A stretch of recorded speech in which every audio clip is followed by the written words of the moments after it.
Hi guys, so you are most welcome to our YouTube channel medical corner.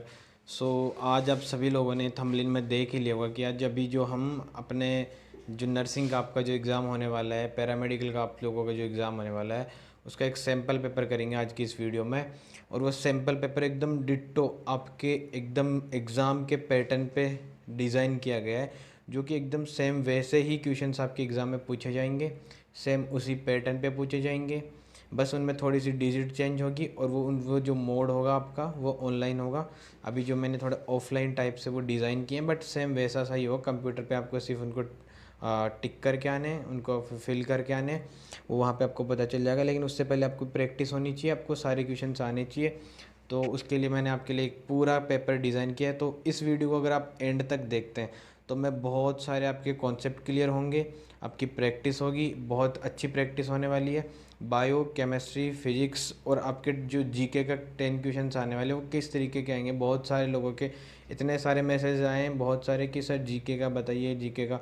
तो GK के किस तरीके के क्वेश्चंस आएंगे, वो 10 क्वेश्चन मैंने वो भी यहाँ पे रखे हैं। फिजिक्स, केमिस्ट्री, बायो भी मैंने यहाँ पे रखी है। तो बिना देर किए हम अपने जो पेपर है उसको स्टार्ट करते हैं, बिना किसी देरी के। तो वीडियो को स्टार्ट होने से पहले, आपका पेपर स्टार्ट करने से पहले, इस जो वीडियो है इसको लाइक कर दीजिएगा, चैनल को सब्सक्राइब कर दीजिएगा और अपने दोस्तों तक जो अभी पेपर देने वाले हैं उन तक इस वीडियो को शेयर ज़रूर कीजिएगा आप सभी। तो चलो अभी चलते हैं हम हमारे वीडियो पे, जो आपका पेपर है उस पे चलते हैं बिना किसी देरी के। ये आपका जो पेपर है यहाँ पे है। तो यहाँ से हम सबसे पहले अपने बायो का मैंने रखा है आपके लिए, क्योंकि बायो का ही मोस्टली सबसे पहले आपसे पूछे जाते हैं। सो बायो का पेपर हम यहाँ से ओपन करते हैं। ये आपका बायो का पेपर है। इसके मैंने क्वेश्चंस रखे हैं सारे एकदम से। आपको सारी चीज़ें बताई जाएगी, एक एक चीज़ करके सब कुछ बताया जाएगा आपको। और यहाँ से हम उससे पहले इसको जो है ये कर लेते हैं। ये क्या हो गया? तो चलो स्टार्ट करते हैं पेपर को। इसका हम कलर रेड रख लेते हैं, तब आपको सभी को एकदम सारी चीज़ें अच्छे से दिखे। सो गाइज़, फर्स्ट जो हमारा, मैंने हिंदी में भी रखे हैं। बहुत सारे लोग पूछ रहे थे कि सर हिंदी में नहीं बताते, आप हिंदी में भी बताया करो, क्योंकि बहुत सारे जो लोग हैं वो हिंदी मीडियम से हैं। तो मैंने इस बार हिंदी में भी ट्राई किया है कि मैं हिंदी में भी सारी चीज़ों को एकदम अच्छे से समझा तो नहीं पाऊँगा, क्योंकि मैं खुद इंग्लिश मीडियम से हूँ। बट आप लोगों को समझ में ज़रूर आ जाएगा कि क्या क्वेश्चन रहा है, कैसा रहा है। तो मैं इंग्लिश में एक्सप्लेन करता चलता हूँ, और जो हिंदी मीडियम के जो है कैंडिडेट्स वो यहाँ पर समझ सकते हैं कि क्वेश्चन को देख सकते हैं कि क्या जो है वो क्वेश्चन है, और जो है कैसे उसको कर सोल्ड आउट करना है। तो आपको जो है सबसे पहले आप लोग देखेंगे जो फर्स्ट जो क्वेश्चन है। अभी स्टार्ट करते हैं। 3 मिनट हमने निकाल दिए, 100 मिनट्स के अप्रोक्सीमेटली। ये वीडियो 100 तो नहीं मैं होने दूंगा, लेकिन 60 मिनट्स के अप्रोक्स हम पूरे 100 क्वेश्चंस करेंगे। तो इस वीडियो को एंड तक आप लोग देखते रहिए, एकदम अच्छे से देखना, बिना इस वीडियो को स्किप किए देखना। चलो भी स्टार्ट करते हैं। फर्स्ट जो क्वेश्चन है हमारा, सिलेक्ट द मिसमैच पेयर। इसमें आपको मिसमैच पेयर बताना है। तो फर्स्ट जो है पोलन ग्रेन को स्टोर किया जाए तो 196, ये एकदम करेक्ट है। जो सेकंड जो है पोलन एलर्जी जो है वो कैरेट ग्रास, ये भी सही है। कीमोगेमस फ्लोवर्स, ये भी एकदम सही है। जीनोगेमी, अब देखो जीनोगेमी सेल्फ पोलिनेशन थोड़ी ना होता है, तो ये इनकरेक्ट है। तो इसका ये फोर्थ, इसमें मिसमैच पे पूछा है तो फर्स्ट क्वेश्चन का जो फोर्थ जो ऑप्शन है वो करेक्ट होगा। आप लोग मेरे बताने से पहले आप लोग खुद भी सोच सकते हैं कि इसका आंसर कौन सा होने वाला है। फिर आप लोग अपने आप को चेक कीजिएगा कि सर ने जो कौन सा करेक्ट आंसर बताया, कितने हमारे गलत हुए, और उन सभी को आप कैलकुलेट करके वीडियो ख़त्म होने के बाद में उन सारे क्वेश्चंस को कैलकुलेट करके एंड में मुझे कमेंट सेक्शन में जाके ज़रूर बताना कि सर मेरे फिजिक्स में इतने करेक्ट हुए, मेरे केमिस्ट्री में इतने हुए, और फिर बायो में इतने हुए, और जीके के इतने में। तो आप अपना स्कोर भी उससे, तो मैं आपको बता दूंगा कि आपकी प्रिपरेशन कैसी है, आपको किस सब्जेक्ट में थोड़े रिवीजन की और ज़रूरत है। तो आप लोग कमेंट सेक्शन में जाके मुझे लास्ट में ज़रूर बताइएगा। सेकंड क्वेश्चन जो हमारा, in the given figure x represent, इस फिगर के अंदर एक्स क्या है। तो आप लोग देखिए, सेलुलर एंडोस्पर्म है, न्यूक्लियर एंडोस्पर्म है। तो एक्स जो है वो न्यूक्लियर एंडोस्पर्म है इसमें, तो सेकेंड इसका करेक्ट ऑप्शन है, सेकेंड वाला। थर्ड जो हमारा ऑप्शन है, young anther, a group of compactly arrange homogamous cells are called. तो इसको बताइए, आप सभी लोग पढ़ लीजिए आराम से और इसका ऑप्शन देखिए। मैं आपको डायरेक्ट इसके आंसर्स बताता चलता हूँ। इसका आंसर जो है सेकेंड जो करेक्ट आंसर है। फोर्थ क्वेश्चन आप लोग पढ़ लिए, lateral movement of the proteins with in overall bilayer is possible. तो आप लोग बताइए इसका जो आंसर है वो कौन सा होने वाला। ये पॉसिबल है due to quasi fluid nature of lipids. Okay, उसके बाद फिफ्थ जो आंसर है, which is not true for inclusion bodies. अब आप लोगों को पता होगा सेल बायो अगर आप लोगों ने पढ़ी है तो उसमें आपने पढ़ा होगा कि इंक्लूजन बॉडी जो वो क्या होती है, क्या उसका फंक्शंस होते हैं, कैसे वो काम में आती है। तो साइक्लोस्केलेटन जो एलिमेंट्स है वहाँ पे आपने ये सारी चीज़ें पढ़ी होगी। तो इसका जो आंसर है वो आप लोग मुझे बता दीजिए, मैं आप लोगों को कंफर्म करने के लिए बता दूँ। इसका आंसर जो थर्ड होगा, they are not reserve material in prokaryotic cells. फिर आप लोगों ने बायोवेलेंट पढ़े होंगे। बायोवेलेंट कंसिस्ट ऑफ, बायोवेलेंट क्या होते हैं अभी आपको पता है, क्रोमोसोम पढ़े होंगे, क्रोमोसोम टेट्राड होता है। ये जो एक है ये टेट्राड है, इसका बायोवेलेंट किसको बोलते हैं हम, बायोवेलेंट बताइए आप सभी। तो इसके जो 4 chromatids and 2 chromosomes, 2 chromomeres 4 chromatids होते हैं, 1 2 3 4 क्रोमेटिड्स होते हैं। तो इसका ऑप्शन जो थर्ड जो है वो करेक्ट हो जाएगा। और फिर 7th क्वेश्चन पे चलते हैं हम। During which phase of cell cycle amount of DNA to C level if the initial amount of denoted is 4C। अभी देखो G2 और M तो इसका तब होता जब 4C से 2C हो जाता, या फिर 2C से 4C, तो G2 या M होता। लेकिन इसने कहा पहले भी 2C था, उसके बाद अब भी 2C ही है। तो इसका जो आंसर है, जो करेक्ट आंसर है वो है इसका एनाफेज एंड जीवन में ऐसा होता है, एनाफेज एंड जीवन में ऐसा होता है। तो ये मैंने आपको बताया। इसका फर्स्ट जो 7 क्वेश्चन थे हमने कर लिए, उसके आगे चलते हैं फिर। तो आप लोग देखिए, यहाँ से मैं बताता हूँ। ये हमारा सेकंड जो पेज है, 8th क्वेश्चन यहाँ से हम स्टार्ट करते हैं अपना। ओके, ये हमने कलर ले लिया इसका। 8th क्वेश्चन में आप लोग देखिए, इस डायग्राम को अच्छे से देखिए। हिंदी मीडियम वाले बच्चे मैं एक बार कर देता हूँ, आप लोग इसको देख सकते हैं। और इंग्लिश मीडियम के जो है वो यहाँ से अपने इस क्वेश्चन को देखिए और इसका आंसर जल्दी से मुझे बताने की कोशिश कीजिए। आप लोग खुद सोचिए कि इसका आंसर कौन सा होगा। इस डायग्राम में जो दिए हुए हैं वो कौन कौन से हैं, क्या क्या चीज़ें दी हुई है। तो आई थिंक इसका जो फर्स्ट जो है इसका पेरिकाप, ये पेरिकाप है, ये मीज़ोकाप है, ये एंडोकाप है, और उसके बाद में जो डी नहीं सॉरी सी जो है वो सीड है, और डी जो है वो एंडोकार्प है। ये इसका करेक्ट आंसर है। आई थिंक इसका सॉरी इसका जो डी है वो सीड है, ये जो डी है ये सीड है, सी जो एपिकाप, मीज़ोकाप, एंडोकाप, और उसके बाद में सीड। तो इसका ऑप्शन आप मैच कर लीजिए। एपिकाप मतलब पेरिकार्प, वो पेरिकार्प भी बोल सकते हैं अगर एपिकाप उसमें ऑप्शन में नहीं है तो पेरिकार्प, मीज़ोकार्प, एंडोकार्प, और उसके बाद में सीड। तो सेकंड ऑप्शन जो है उसका करेक्ट हो जाएगा। उसके बाद 9th क्वेश्चन में चलते हैं। Vegetative propagule of Bryophyllum. Bryophyllum का वेजिटेटिव प्रोपोग्यूल जो है वो लीफ बर्ड्स में होता है। उसके बाद में आइसोगेमेट्स आर सीन इन। आइसोगेमेट्स कहाँ होते हैं आपको ये बताना है। तो ये तो बहुत, अगर आपने डाइवर्सिटी पढ़ी है तो बिल्कुल आपको पता होगा कि क्लेडोफोरा के जो है आइसोगेमस शो करती है क्लेडोफोरा में। उसके बाद में है कि semi draft varieties of rice were derived from the. ये क्वेश्चन आपने भी 12th में पढ़ा होगा स्ट्रेटजीज और वाले चैप्टर में। तो जो आंसर है इसका मुझे आप कमेंट सेक्शन में करके बता कि आप लोगों ने चैप्टर पढ़ा। The most common species of the honey बीज। हनी बी की मोस्ट कॉमन स्पीसीज कौन सी है, आप लोग मुझे बताइए। इसका जो हनी बी की मोस्ट कॉमन स्पीसीज है वो है एपिस इंडिका। फर्स्ट ऑप्शन इसका करेक्ट है। उसके बाद 13 में चलते हैं हम। जो 13 क्वेश्चन है, find out incorrect match. Incorrect match बताना है इस क्वेश्चन के अंदर। देखिए मैंने आपसे कहा था कि अगर आप एनाटॉमी पढ़ते हैं तो उसमें वुड पढ़िएगा। देखिए वुड का ये क्वेश्चन है। स्प्रिंग वुड जो है इनकरेक्ट बताना है। स्प्रिंग वुड लाइटर होती है क्या कलर में, ऑटम वुड हाईली डेंसिटी होती है। तो आप लोग देखिए इसको पढ़िए अच्छे से, और जो इसमें आपको गलत लगता है वो बताइए, मैं फिर आपको आंसर बताता हूँ। जो हार्ट वुड है वो आपको पता होगा सेंटर में होती है। तो सेंटर वाली जो वुड होती है वो बहुत ही डेंसिटी वाली होती है, उसमें कोई वाटर का कंडक्शन नहीं होता। और यहाँ पे लिखा हुआ है डू कंडक्ट वाटर, तो ये तो मुझे एकदम साफ साफ ही गलत दिख रहा है। तो इसका करेक्ट आंसर वो थर्ड ही है। फिर उसके बाद जो है हम अपने नेक्स्ट पे चलते हैं, नेक्स्ट पेज पे। और नेक्स्ट पेज जो है ये हमारे 14 पे चलते हैं। ये आ गया आपका 14 कलर चूज़ कर।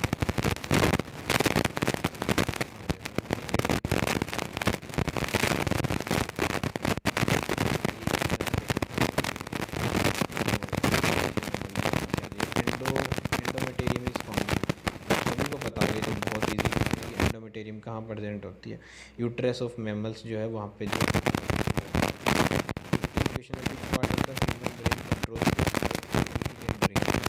आप सभी को पता होगा, ये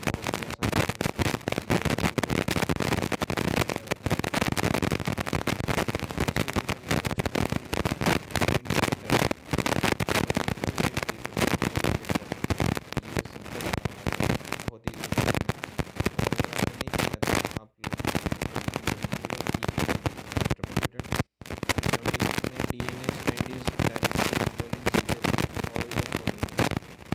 डीएनए स्ट्रैंड है वो सब का सिंथेसिस करता है, किस चीज़ का सिंथेसिस नहीं करता। आप लोग अपने से ट्राई करिए, सारे क्वेश्चंस के आपसे कितने सही हो पाए कितने नहीं हो पा रहे हैं, तो मुझे कमेंट सेक्शन में जरूर जाकर बताना कि सर मुझसे नहीं हुए इतने, तो जरूर करिएगा आप, ताकि आपको पता चल जाएगा कि इतने मार्क्स मुझे चाहिए अपने सिलेक्शन के लिए। तो प्रोटीन सिंथेसिस का नहीं होता, बाकी सबका होता है यहाँ पे।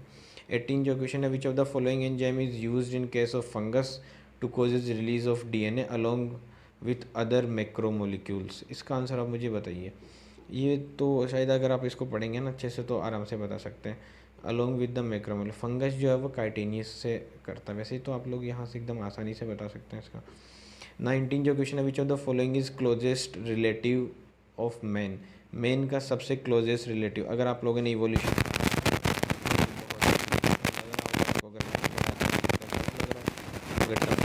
तो इसको पढ़िएगा आप लोग जरूर से। यहाँ से मैंने आपको कहा था कि इवोल्यूशन में ह्यूमन इवोल्यूशन आप लोग पढ़िएगा, वहाँ से आपके क्वेश्चन ज़रूर होंगे। और फिर उसके बाद नेक्स्ट क्वेश्चन है जो 20, व्हाट हैपन्स अगर लिगामेंट होते हैं। तो आपको ये पता होना चाहिए कि लिगामेंट्स होते क्या हैं। जो बोन को लिगामेंट कहते हैं, ये होता है लिगामेंट जो बोन को बोन, और जो बोन को कहते हैं टेंडन। तो ये भी आप लोग याद रखिएगा, आपसे हो सकता है यही सवाल पूछ लें इनमें से कि बोन को बोन से जोड़ने वाली को टेंडन कहते हैं, तो आप लोग ऐसे याद भी रख सकते हैं इसको। जो आंसर है कि what happen if the ligaments are broken, ligaments को तोड़ दिया जाए तो बोन फिक्स। ये देखो बोन को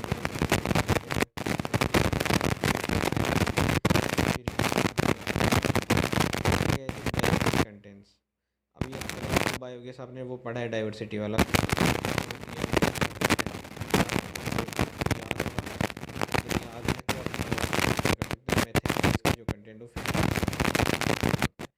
यहाँ से आप ऐसे ये कर सकते हैं। 21 जो हमारे क्वेश्चन हो चुके हैं, बहुत जल्दी आपका वहाँ पे, अभी मैंने 13 मिनट लग चुके हैं।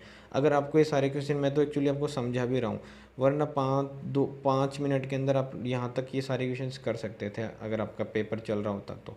उसके बाद नेक्स्ट में चलते हैं हमारे 22 जो क्वेश्चन है हमारा, आप लोग देखिए यहाँ से आ जाइए, ये हिंदी मीडियम वाले भी देख सकते हैं, एक बार सारे क्वेश्चन को देख लीजिए आप लोग। और अगर किसी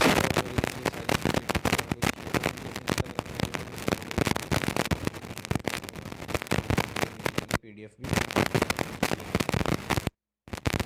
जो है। नेक्स्ट क्वेश्चन है 22, which type of mouth part is present in the lateral side of pre oral cavity in cockroach. ये देखिए आपको कॉकरोच का क्वेश्चन है। मैंने आपको आपके जो है 25 के अप्रोक्सीमेटली क्वेश्चन बहुत इजी होंगे। 5 क्वेश्चन आपके थोड़े से मॉडरेट, 2-3 मॉडरेट और 2-3 टफ होने वाले हैं, उन पर आपको इतना ध्यान नहीं देना, बट वो हो जाएंगे। जैसे ये क्वेश्चन है, बहुत सारे लोगों ने कॉकरोच करनी पड़ोगे, बट कोई ना, अगर आपको आता है तो आप कर दीजिए, वरना इतना कोई इशू नहीं है। 25 के अप्रोक्स भी आप अगर बायो में करेक्ट करते हैं तो बहुत। फिर जो नेक्स्ट क्वेश्चन है 23, the enzyme activity can be completed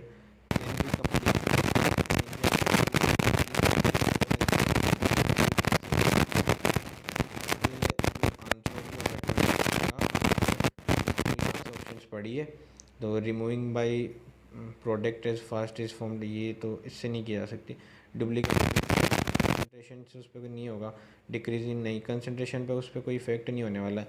लेकिन अगर आप उसकी साइट्स को ब्लॉक कर देते हैं ना, तो फिर एंजाइम की एक्टिविटी बहुत ही कम हो जाएगी। तो 4th इसका करेक्ट हो जाएगा। कन्वर्जेंट इवोल्यूशन इज, अब आप लोग बताइए कन्वर्जेंट इवोल्यूशन क्या होता है। आप लोगों को पता होगा कि जो अलग अलग ऑर्गेनिज्म अलग अलग स्ट्रक्चर है, वो उनका जो वर्क है वो सेम हो जाए, तो उसे कहते हैं हम लोग कन्वर्जेंट इवोल्यूशन। तो उसके एग्जांपल्स भी आपने याद किए होंगे, होमोलोगस और एनालोगस ऑर्गन। ये मैंने आपको बताया था कि इवोल्यूशन पढ़े तब आप होमोलोगस और एनालोगस ऑर्गन पढ़े, और जो है वो अपना ह्यूमन जो ह्यूमन इवोल्यूशन है वो पढ़े, मतलब मेन की जो क्रेनियल कैपेसिटीज़ है वो सब याद करिएगा। तो आप बताइए 24 का जो आंसर है वो क्या आप, आई थिंक इसका जो करेक्ट आंसर है वो सेकंड हो जाएगा, vertebrates of heart and brain, ये हो जाएंगे आपके कन्वर्जेंट इवोल्यूशन का। Contractile vacuole of amoeba plays in water will be, अगर जो अमीबा को है सोल्टी वाटर में रख दिया जाए तो उसकी कॉन्ट्रेक्टाइल वैक्यूल को क्या होगा, तो उसकी कॉन्ट्रेक्टाइल वैक्यूल जो है वो कॉन्ट्रैक्ट हो जाती है, कॉन्ट्रेक्टाइल वैक्यूल कॉन्ट्रैक्ट हो जाए, लेकिन कॉन्ट्रैक्ट का तो इसमें कोई ऑप्शन है नहीं, तो वो धीरे धीरे कॉन्ट्रैक्ट होती होती वो डिसअपियर हो जाएगी। तो इसका जो करेक्ट आंसर है यहाँ से आप सेकंड कर सकते हैं कि वो डिसअपियर हो जाएगी। इसका 26 जो क्वेश्चन है, pre erythrocyclic phase of the following, से ये क्वेश्चन आपको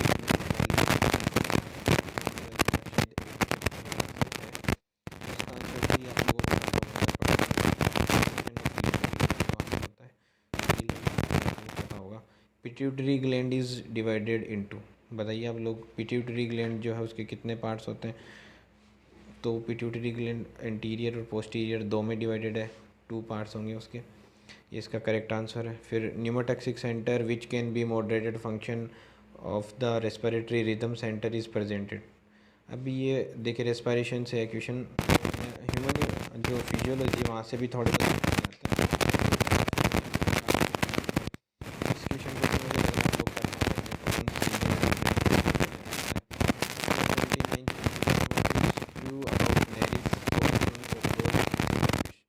ये आप लोग देखिए, इसका आंसर भी आप मुझे बताने की कोशिश कीजिए अगर आपको आता है तो। इसमें इसका जो करेक्ट आंसर है वो फर्स्ट हो जाएगा, they all poses A dorsal heart. उसके बाद जो हमारा लास्ट क्वेश्चन जो बचा है इसका बायो का, वो यहाँ से ये है आपका लास्ट क्वेश्चन। हाँ, growth hormone is also called, growth hormone को क्या कहते हैं हम, तो ग्रोथ हार्मोन को, चलो इसको भी कर ही लेते हैं फिर।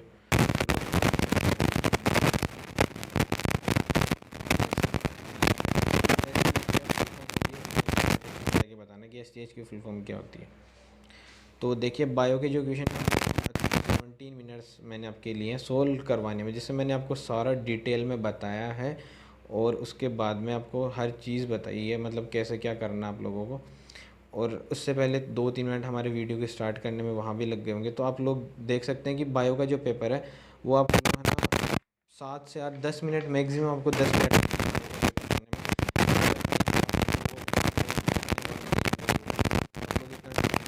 बहुत बचेगा।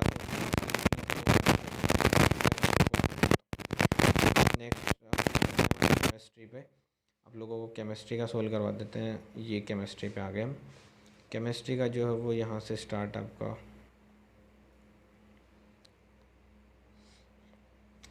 इसमें जो 31 क्वेश्चन आपका यहाँ केमिस्ट्री का सॉल्यूशन एक एक करके, जो फर्स्ट जो क्वेश्चन है हमारे केमिस्ट्री का वो आप लोग देखिएगा कि इनको देख लो आप एक बार। हिंदी मीडियम के जो है वो सारे क्वेश्चन को उनको क्या बहुत प्रॉब्लम रहती है कि सर हमें समझ नहीं आ रहा, तो देख लो एक बार क्वेश्चंस को। अब लोग अब मैं बताता हूँ आपको कि 31 जो क्वेश्चन है, कंसीडर द फॉलोइंग, ये आपको एक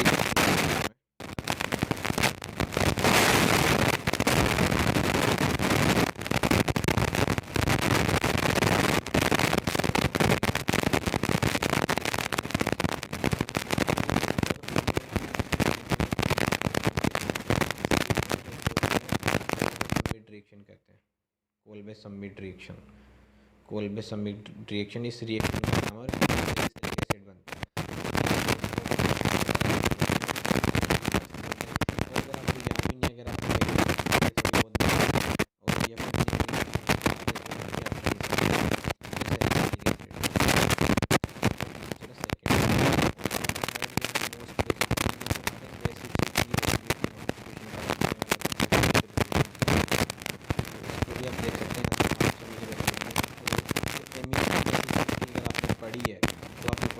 प्राइमरी एमिनो है वो सबसे ज़्यादा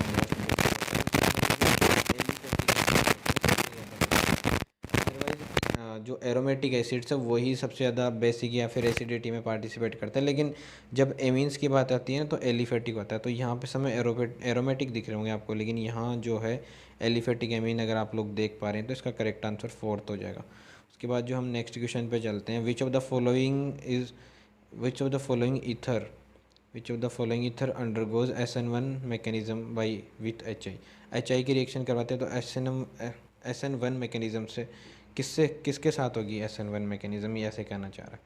तो इसका जो आंसर है वो आप लोग मुझे बताइए। इसका जो आंसर है, जो फर्स्ट जो इसका है वो करेक्ट आंसर हो जाएगा। आप लोग चारों ऑप्शंस को देख के अपने आप को जज कीजिएगा कि मेरे करेक्ट हो पा रहे हैं नहीं हो पा रहे, तो आप लोगों को वो भी पता चल जाएगा। इस बार effective atomic number minus coordination, कितने कोऑर्डिनेट बॉन्ड में बता देता हूँ कि ये कैसे निकालते हैं effective atomic number. Effective atomic number निकालने का फॉर्मूला होता है कोऑर्डिनेशन नंबर, नहीं सबसे पहले एटॉमिक नंबर नंबर करते हैं उसमें प्लस जो चार्ज आ रहा है ना वो, जैसे अभी इस पे कंपाउंड पे जो चार्ज आ रहा है वो हम निकालेंगे। इसका एटॉमिक नंबर आप Fe का एटॉमिक नंबर लिखिए, कोऑर्डिनेशन 6 बॉन्ड बना रहा है तो यहाँ से 6 के साथ वो 12 बन रहे हैं, तो 12 वो, और इस पे +4 है और Cn पे -1 होता है, +4 और -1 तो इस आयरन पे +2 चार्ज आ जाएगा, तो यहाँ से +2, मतलब atomic number minus coordination number plus इसका जो चार्ज आ रहा है उस पर वो, तो इस पर आप अगर इसका आंसर निकालेंगे तो इसका आंसर यहाँ से आप एकदम आसानी से निकाल लेंगे। जो 34 का जो यहाँ से फिर आपका करेक्ट आंसर जो आएगा वो इसका आई थिंक थर्ड जो 36 आएगा। आप लोग इस फॉर्मूले से इसको निकालिएगा। नेक्स्ट पेज पे चलते हैं हमारे केमिस्ट्री के। ये जो नेक्स्ट पेज है 35 क्वेश्चन है हमारा, ratio of radius of fourth orbit of helium and second orbit of hydrogen atom is. तो रेडियस का अगर आपको वो पता है, रेडियस का फॉर्मूला अगर आप लोगों को पता है तो आप लोग बहुत आसानी से कर लेंगे इसको। रेडियस का फॉर्मूला क्या होता है 0.529 इंटू n² तो n² हीलियम पहले फोर्थ शेल बोली है तो n का स्क्वायर 16 हो गया अपॉन z हीलियम 2 होता है। उसके बाद में क्या है सेकेंड ऑर्बिट ऑफ हाइड्रोजन, तो सेकेंड 2 का स्क्वायर 4 हो गया और हाइड्रोजन का 1 हो गया, तो ये कितना हो गया 8 और ये कितना हो गया 4, तो ये कितना हो गया 2:1। तो यहाँ से आप लोग देख सकते हैं इसका जो सेकेंड है वो करेक्ट आंसर हो जाएगा। तो बहुत आसानी से आप लोग निकाल सकते हैं इसका आंसर इस तरीके से। और फिर नेक्स्ट मैं आपको थोड़े थोड़े सोल्व करवाता भी चलता हूँ और आपको डायरेक्ट आंसर भी बता दूंगा कि अगर कोई क्वेश्चन आप मुझे लगेगा कि ये बताने लायक है तो मैं उसको बता दूंगा, और अगर कोई मुझे लगेगा कि हाँ ये कर लेंगे ये लोग तो आप लोग कर लीजिएगा फिर खुद से भी। कोई किसी में कैलकुलेशन है तो वो आप लोग खुद करिएगा, वरना मेरी वीडियो जो है वो बहुत लेंथी हो जाएगी, इस वजह से आप लोग खुद करने की थोड़ा ट्राई कीजिएगा। 36 जो क्वेश्चन है गैसेस मिक्सचर है इक्वल ऑफ सी, गैसेस का मिक्सचर दे रखा है। ये देखिए बहुत ही है, इसमें आप सिर्फ कैलकुलेशन है इस क्वेश्चन में, तो आप लोग इसको करिएगा और अगर इसमें आप हो जाएगा आई थिंक आपसे, मैं आपको इसका आंसर बता देता हूँ। इसका जो करेक्ट आंसर है वो थर्ड आएगा, आप लोग इसको करिएगा आपसे आसानी से हो जाएगा। नहीं होता तो भी कैलकुलेशन वाले हैं 2-4 क्वेश्चन आते हैं, आप इनको स्किप भी कर सकते हैं अगर आप लोगों को नहीं आता है तो, बट अगर उसके लिए आपको फिर ऑर्गेनिक वगैरह ये सारी अच्छे से किसी में भी एक भी क्वेश्चन स्किप नहीं करना होगा, बट ये हो जाएंगे, इतना टफ नहीं है। उसके बाद जो 37 है major product obtain in the n hexane is heated in the presence of anhydrous AlCl3। अब ये आप लोगों ने अगर थोड़ी बहुत ऑर्गेनिक पढ़ी है अच्छे से तो उसमें आपको पता होगा कि एन हेक्सेन की रिएक्शन करवाते हैं, एन हेक्सेन को हीट करते हैं प्रेजेंस ऑफ एनहाइड्रस AlCl3 के साथ, तो उनके जो प्रोडक्ट्स है वो ये फर्स्ट ऑप्शन इसका करेक्ट है, ये बनते हैं। उसके बाद में जो 38 क्वेश्चन है ये भी देखिए आपके वहीं से थोड़ा कैलकुलेटिव सा है। XA + YBC डबलिंग कंसनट्रेशन, ए और बी की कंसनट्रेशन डबल करता है तो रेट उनकी 8 टाइम्स हो जाती है, कंसनट्रेशन ऑफ ए ओनली, और जो A only rate becomes 4 times, इसकी रेट जो है 4 टाइम्स हो जाती है ओवरऑल ऑर्डर।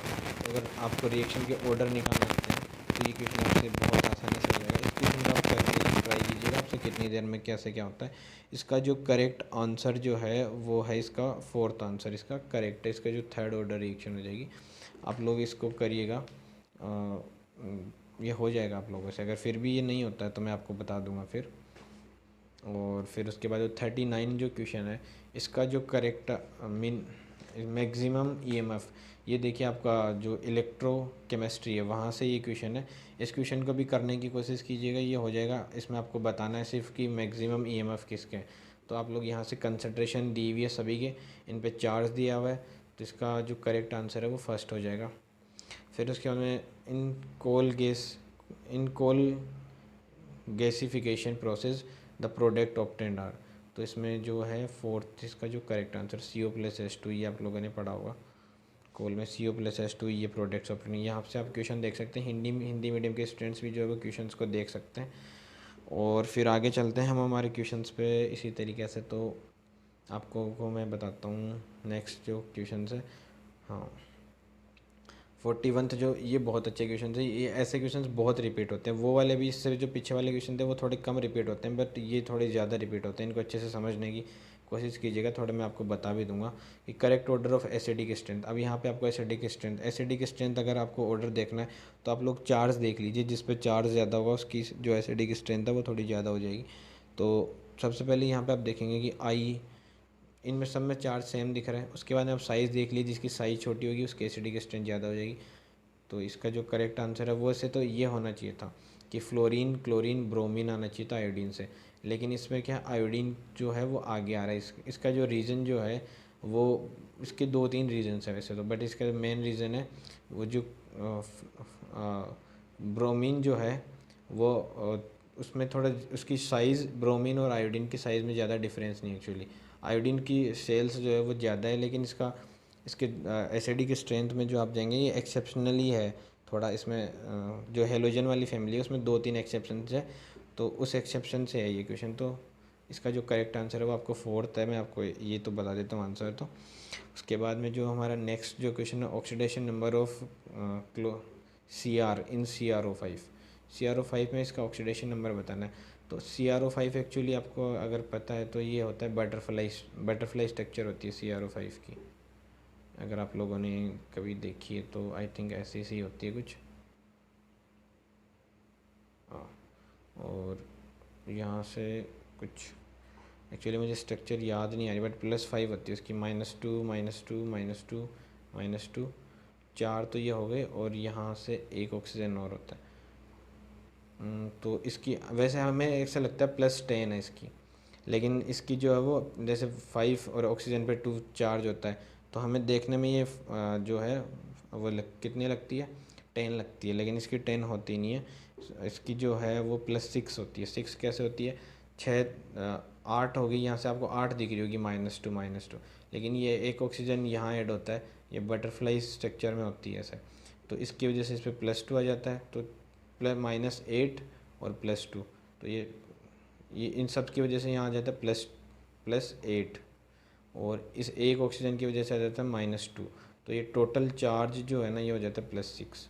तो इस पर टोटल चार्ज +6 हो जाता है। ये मैंने कुछ ज़्यादा इस पर वर्क कर दिया, इसको मिटा देता हूँ। बटरफ्लाई स्ट्रक्चर होती है, इस स्ट्रक्चर को आप जब बनाएंगे और चार्ज निकालेंगे तो इसका जो करेक्ट आंसर है वो थर्ड हो जाएगा। +6 जो इसका करेक्ट आंसर है। Which of the following is least reactive towards the nucleophilic addition reaction. Nucleophilic addition reaction के लिए सबसे कम रिएक्टिव कौन सा है।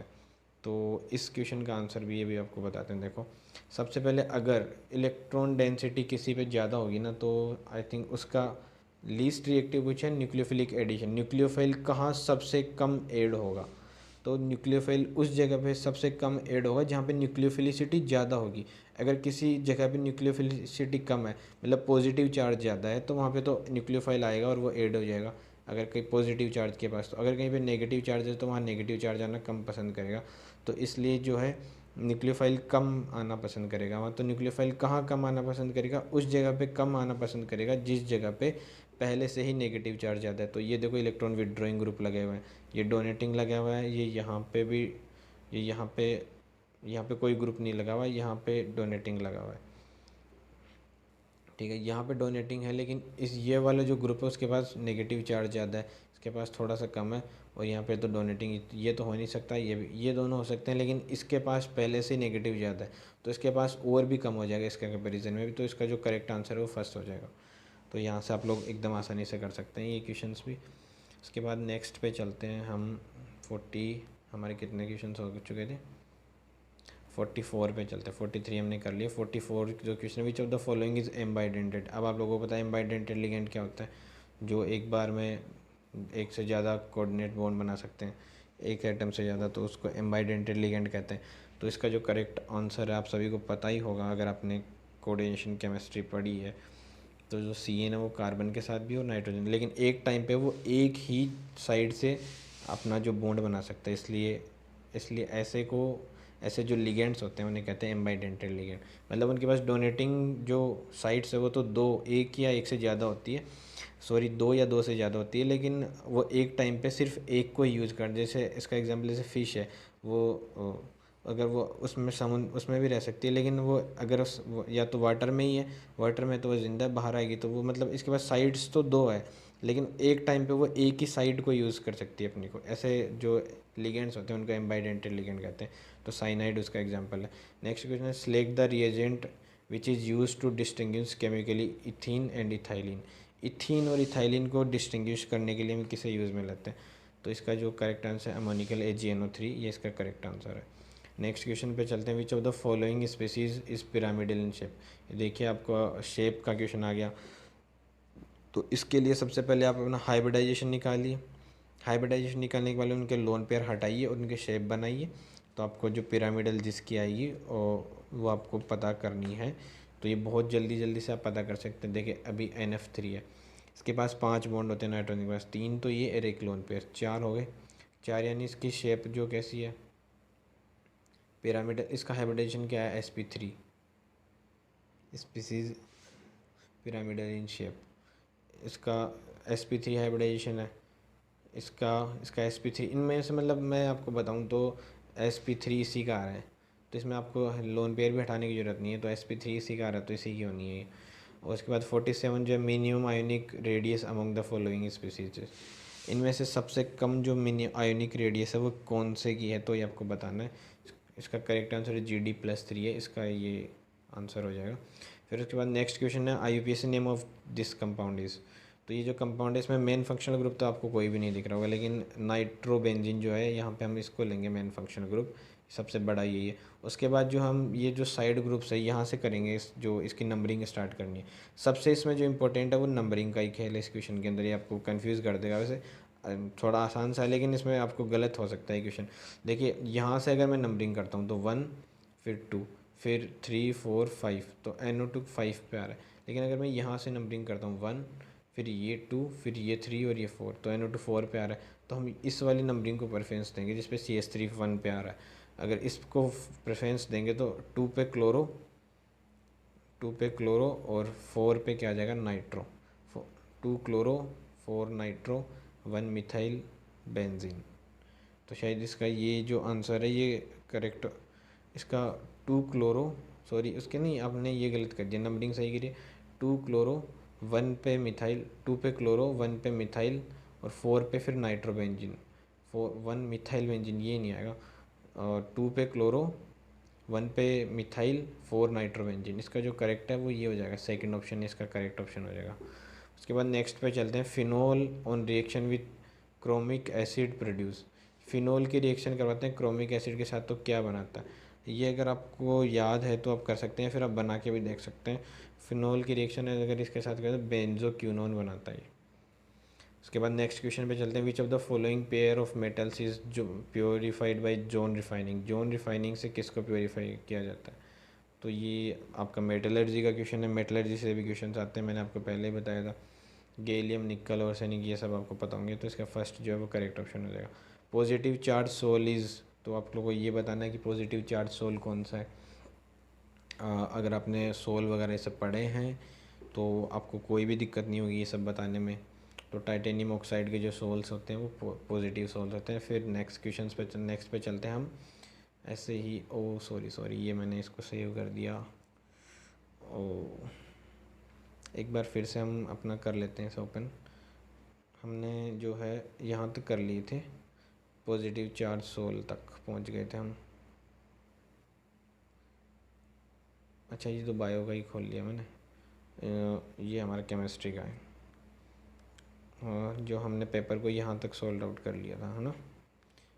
यहाँ तक, ये यहाँ से करना 52 से करना था, तो यहाँ से करते हैं।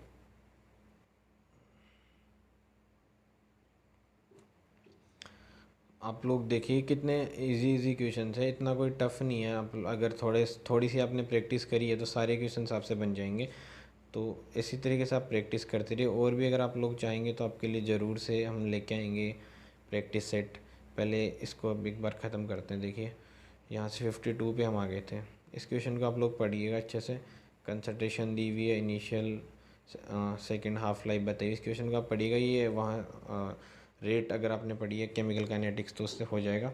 इस क्वेश्चन का जो करेक्ट आंसर है वो मैं आपको बता देता हूँ। मैंने इसको भी सोल्व किया था थोड़ी देर पहले, तो इसका ये शायद फोर्थ ऑप्शन इसका करेक्ट है। आप लोग करिएगा इसको सोल्व, इसका आंसर आ जाएगा ये 53 जो है PCl5 PCl3 में कन्वर्ट हो रहा है प्लस Cl2 के अंदर। इक्विलिब्रियम पे ये रिएक्शन कराई जा रही है। If some amount of argon gas is added to this reaction. अब आप लोग इनर्ट गैसेस को ऐड किया जा रहा है। इनर्ट गैस को ऐड किया जाता है अगर, तो आप लोग बताइए कि कहाँ किस साइड ऐड किया जाता है इनर्ट गैस को। तो जो PCl5 का ये फर्स्ट में कह रहा है डिसोसिएशन ऑफ PCl5 इंक्रीजेस। अगर इनर्ट गैस इंक्रीज़ की जाती है तो जो रिएक्शन है तो फॉरवर्ड में ज़्यादा जाएगी। फॉरवर्ड में ज़्यादा जाएगी तो PCl5 का डिसोसिएशन बढ़ जाएगा। तो इसका करेक्ट ऑप्शन ही दे रखा है, ये फर्स्ट जो है इसका करेक्ट आंसर है। उसके बाद में नेक्स्ट पे चलते हैं। हमें यही करेक्ट मिल गया तो ज़्यादा आगे जाने की ज़रूरत नहीं पड़ी। आगे चलते हैं 54 क्वेश्चन पे। The compound which gives isocyanide test.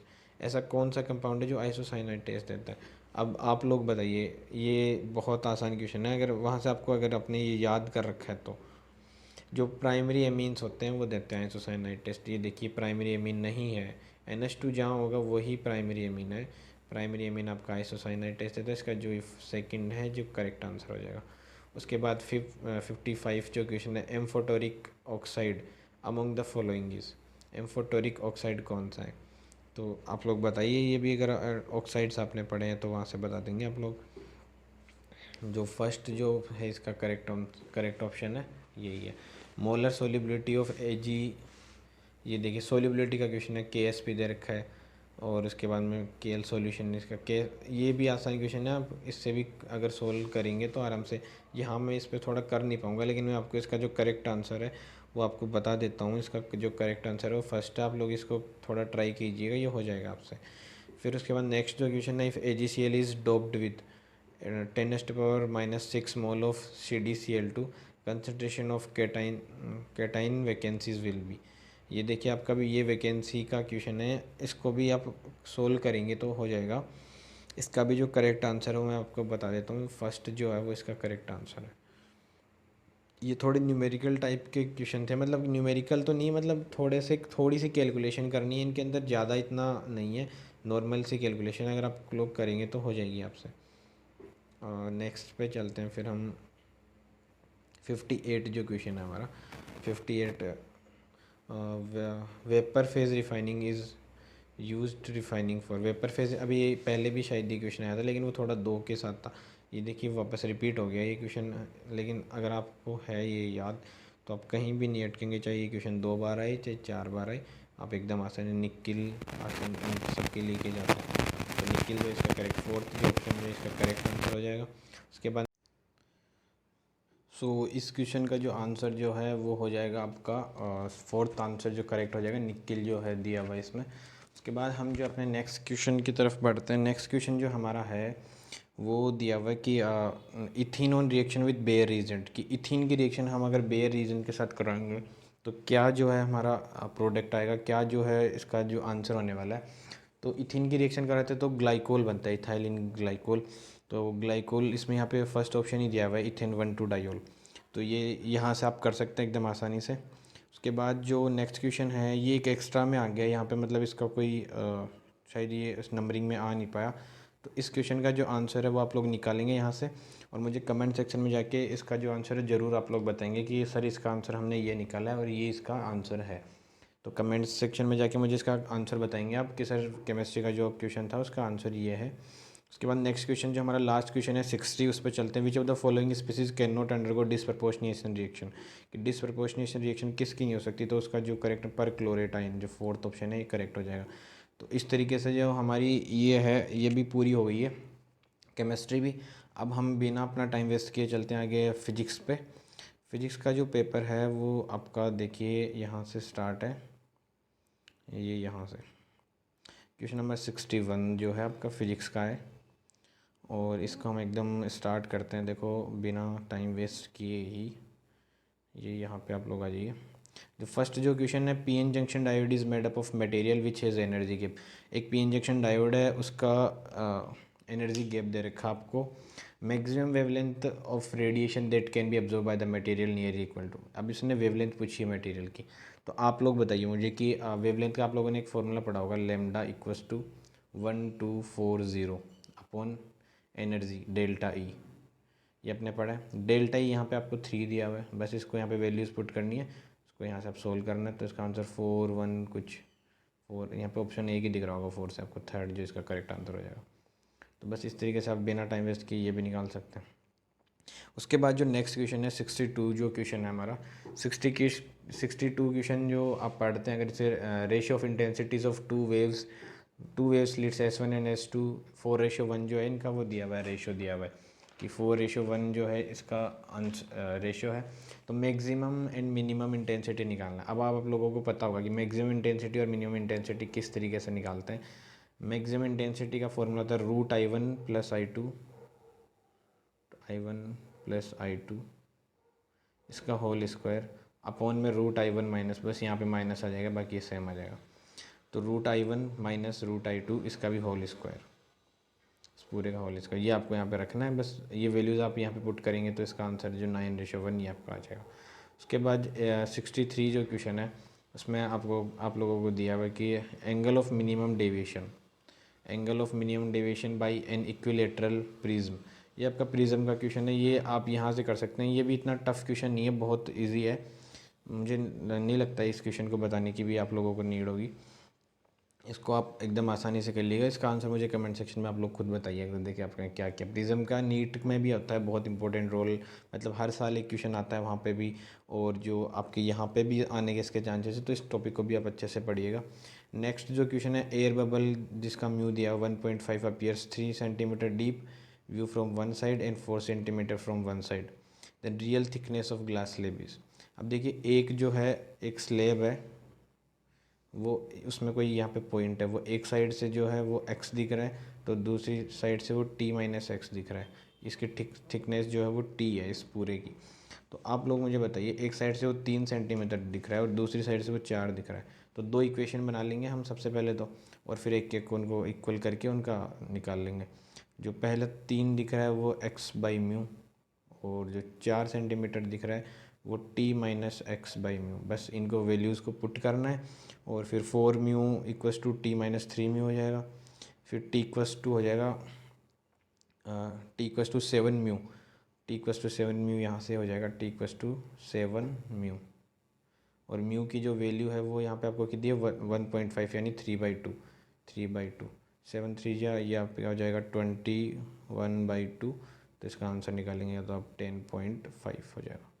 इसका जो आंसर है वो 10.5 यहाँ से आपका हो जाएगा। उसके बाद में नेक्स्ट क्वेश्चन, ये ट्रांसफार्मर का क्वेश्चन है। ये देखिए ये क्वेश्चन भी आप बहुत आसान है, इसको भी आप कर सकते हैं एकदम आसानी से। इसको आप करिएगा और फिर मुझे आंसर बताइएगा कि इसका जो आंसर आप लोगों ने क्या निकाला है। उसके बाद नेक्स्ट जो क्वेश्चन है 66 जो क्वेश्चन है कि एक बल्ब है 40 वोट का, और पावर दी हुई है 40 और वोल्टेज दिया हुआ है 220, और दूसरा बल्ब है जिसका पावर इतनी दी हुई है और वोल्टेज 220 दिया हुआ है, सीरीज़ में कनेक्टेड। आप लोग मुझे बताओ, सीरीज़ में जब कनेक्टेड होते हैं, जो अगर जो 40 वोल्ट वाला बल्ब है ये क्या 220 वोल्टेज को सहन कर पाएगा क्या? अगर इसका पावर, आपका पावर का फॉर्मूला है पावर कंज्यूम बराबर V²/R। तो पावर कंज्यूम जब आप इसकी निकालेंगे ना, इसकी 40 वाले की, तो इसकी 220 आ रही होगी, तो 220 से ज़्यादा आ रही होगी। तो ये बल्ब जो है वो 220 से ज़्यादा की पावर को सहन नहीं कर सकती, रेटेड वोल्टेज है 220। तो ये जो बल्ब है ना ये फ्यूज़ हो जाएगा, क्योंकि इससे ज़्यादा का वोल्टेज सहन नहीं कर पाएगा, और इसके यहाँ पावर कंज्यूम निकालेंगे तो 220 से ज़्यादा आ रही है, इस वजह से इसका करेक्ट आंसर जो है सेकंड हो गया। फिर नेक्स्ट क्वेश्चन पे चलते हैं हम, 67 जो हमारा क्वेश्चन है। देखिए फिजिक्स के आप लोग करने की कोशिश कीजिएगा, अगर आप लोगों को नहीं आते तो मुझे कमेंट करके बताना कि हमारे इतने करेक्ट हुए हैं, इतने नहीं हुए, कितने क्या है। फिजिक्स केमिस्ट्री बायो सब में ही बताना जीके के, कि एक प्लेन डिप सर्किल है, magnetic meridian 30 plane turn by 30 degree new apparent dip angle. देखिए एंगल ऑफ डीप आप लोग निकालिएगा और इस क्वेश्चन का भी आप लोग मुझे आंसर बताइएगा, देखिए कि इसका सर आंसर क्या है। उसके बाद में नेक्स्ट क्वेश्चन है यूरेनियम न्यूक्लियस। अब देखिए बीटा, एक बार बीटा माइनस करवा रहा है एक्स एंड वाई। आप लोगों को पता है जब बीटा माइनस होता है तो एक एटॉमिक नंबर बढ़ जाता है, और बीटा प्लस होता है तब एक एटॉमिक नंबर कम हो जाता है ना, ये आप लोगों को पता होगा। तो यहाँ से आप ये भी सोल्व कर सकते हैं, इसमें कोई इतना टफ क्वेश्चन नहीं है, आसानी से हो जाएगा आपका ये भी। नेक्स्ट क्वेश्चन जो है कि एक मोनोएटॉमिक गैस है 300 केल्विन पे कंप्रेस की जा रही है 1/8 of initial volume, final temperature of the gas is. तो आप लोग मुझे बताओ कि टेम्परेचर और वॉल्यूम का जो वो है रिलेशनशिप आपको याद होगा, टी वी की पावर गामा माइनस 1 बराबर कॉन्स्टेंट, टी वी की पावर गामा माइनस, तो T final upon T initial equals to V initial upon V final, इसकी पावर जो है वो गामा माइनस 1 कर दो। बस यहाँ से आपको यहाँ पे सिर्फ वैल्यू पुट करनी है, टी फाइनल आपको निकालना है, टी इनिशियल आपको 300 केल्विन दिया हुआ ही है, ये वी नोट है, और वी जो फाइनल है वो 1/8 है, तो 8 ऊपर चला जाएगा, इसकी पावर गामा माइनस 1, गामा की पावर हो जाएगी 5/3 माइनस 1, तो हो जाएगा 2/3। तो 8 की पावर 2/3, अब आप इसको यहाँ से कैलकुलेट करेंगे तो ये हो जाएगा 1200 केल्विन। 1200 केल्विन यहाँ के आपके ऑप्शन में भी होगा, और 1200 आ गया इसका आंसर यहाँ से, तो इसका जो ऑप्शन है फर्स्ट जो इसका करेक्ट हो जाएगा। उसके बाद में जो 70 क्वेश्चन है कि threshold frequency of a certain material, threshold frequency of a certain metal, frequency दी हुई है 1.2 कुछ करके, incident on a metal, then cut off voltage of the photo electric emission will be. यहाँ पे आपके कट ऑफ वोल्टेज पूछिए, ये क्वेश्चन भी आप कर सकते हैं बहुत आसानी से।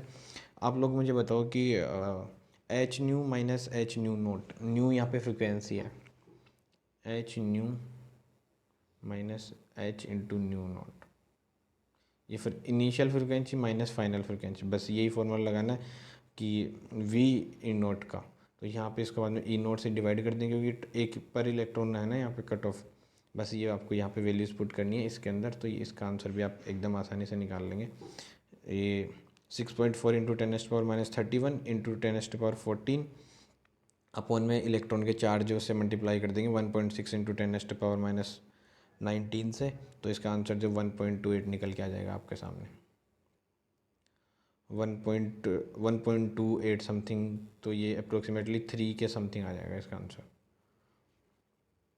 1.3 इलेक्ट्रॉन वोल्ट आ जाएगा इसका, सॉरी 1.3 के समथिंग इसका आंसर आ जाएगा, तो थर्ड जो इसका करेक्ट आंसर हो जाएगा।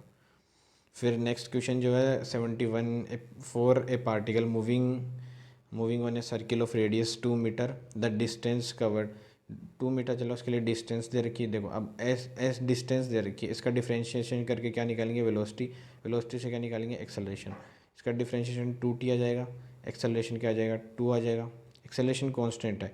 अब यहाँ से आप इसका AC निकाल लीजिएगा, AT निकाल लीजिएगा, और फिर टोटल निकाल के √AC² + AT² लगा दीजिएगा।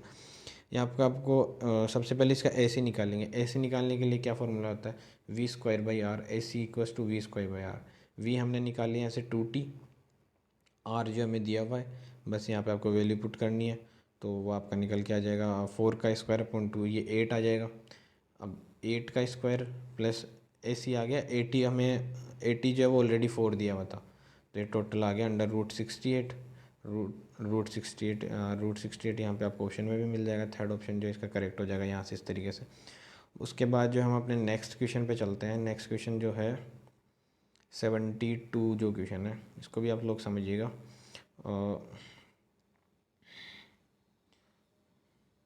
70 जो question, which of the following phenomena are based on the Bernoulli principle, ये ऐसे कह रहे हैं कि बर्नौली प्रिंसिपल पे जो कौन से फिनोमिना है वो बेस्ड है। तो आप लोगों को मैं बताऊं कि velocity of efflux, venturimeter, Magnus effect, ये सारे के सारे थोड़ा आउट ऑफ अपने NCERT से है, लेकिन ये इसके जो करेक्ट ऑप्शन है वो 4th हो जाएगा। फिर उसके बाद नेक्स्ट जो क्वेश्चन है लिक्विड इस कूलिंग का है, न्यूटन्स लॉ का, 71 से 69 हो गया 2 मिनट्स में, उसके बाद में 41 से 39 हो गया 5 मिनट्स में, एंड देन कूलिंग कर्व। अब देख आपको मैं इसके लिए एक फॉर्मूला है वो आपको याद होगा, वो फॉर्मूला अगर आपको याद है, डेल्टा थीटा अपॉन टी, मतलब temperature, final temperature minus initial temperature upon इतना टाइम लगा, इक्वल्स टू कॉन्स्टेंट आता है के, फिर आता है T1 प्लस, फिर आता है T1 प्लस T2/2 माइनस के नॉट। ये इसका एक डायरेक्ट फार्मूला है। इस फार्मूले को आप पहले इस टेम्परेचर के लिए लगाओ, यहाँ से के की वैल्यू निकाल लो, फिर वो के की वैल्यू उठा के यहाँ से जो दूसरे का टाइम दिया हुआ टेम्परेचर दिया वहाँ पे के की वैल्यू डाल के फाइनल टेम्परेचर यहाँ से निकाल लोगे। और तो इस क्वेश्चन का जो करेक्ट आंसर जो है वो भी मैं आपको बता देता हूँ, 20 डिग्री सेंटीग्रेड इसका जो है करेक्ट आंसर है। उसके बाद में हम जो है नेक्स्ट क्वेश्चन पे चलते हैं, जो 75 जो क्वेश्चन है, 74 जो हमारे इससे पहले 74, in general in which of the following case the speed of mechanical wave is maximum. तो मैकेनिकल वेव की जो स्पीड है वो लॉन्गिट्यूडनल में ज़्यादा होती है, और लॉन्गिट्यूडनल में भी जो सॉलिड से सॉलिड में स्पीड ज़्यादा होती है। तो आप लोग ये ट्रेन वाला केस भी, अगर ट्रेन चलती है तो सॉलिड जो मेटल है, मेटल में उसकी स्पीड सबसे ज़्यादा होती है, तो वहाँ से भी आप लोग इसको याद रख सकते हैं। उसके बाद जो नेक्स्ट क्वेश्चन है, ये क्वेश्चन बहुत अच्छा है कि potential difference between the X and Y, यहाँ और यहाँ का पोटेंशियल डिफरेंस बताना। तो यहाँ और यहाँ का पोटेंशियल डिफरेंस कहीं का भी हो, हमें पोटेंशियल डिफरेंस निकालने का आपको एक डायरेक्ट फार्मूला याद होगा कि जहाँ से निकालते हैं, पहले करंट के डायरेक्शन निकाल लेते हैं कि इधर से करंट जाएगा इसमें, तो जहाँ से जाता है प्लस माइनस, और इधर में भी प्लस और माइनस। तो पोटेंशियल डिफरेंस कैसे निकालते हैं, यहाँ से Vx से यहाँ आए, फिर इधर से इधर आ रहे हैं हम अब, तो यहाँ से आए प्लस V = I × R, बस यहाँ का हमें I और R तो दिया हुआ और I और निकाल लेंगे हम। फिर इसके बाद यहाँ आते प्लस और माइनस, बाद में माइनस है ना यहाँ, तो यहाँ माइनस I × R लगाएंगे फिर से।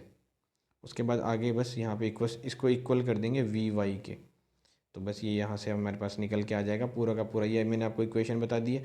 बस इसमें आपको सबसे पहले जो है करंट निकालना है। करंट कैसे निकालेंगे आप लोग, पहले ऊपर का करंट प्लस नीचे का, इसको ये हो जाएगा 40 और ये हो जाएगा 100, तो R1 R2/R1 + R2, ये फॉर्मूला लगा के आप नेट रेजिस्टेंस निकालेंगे।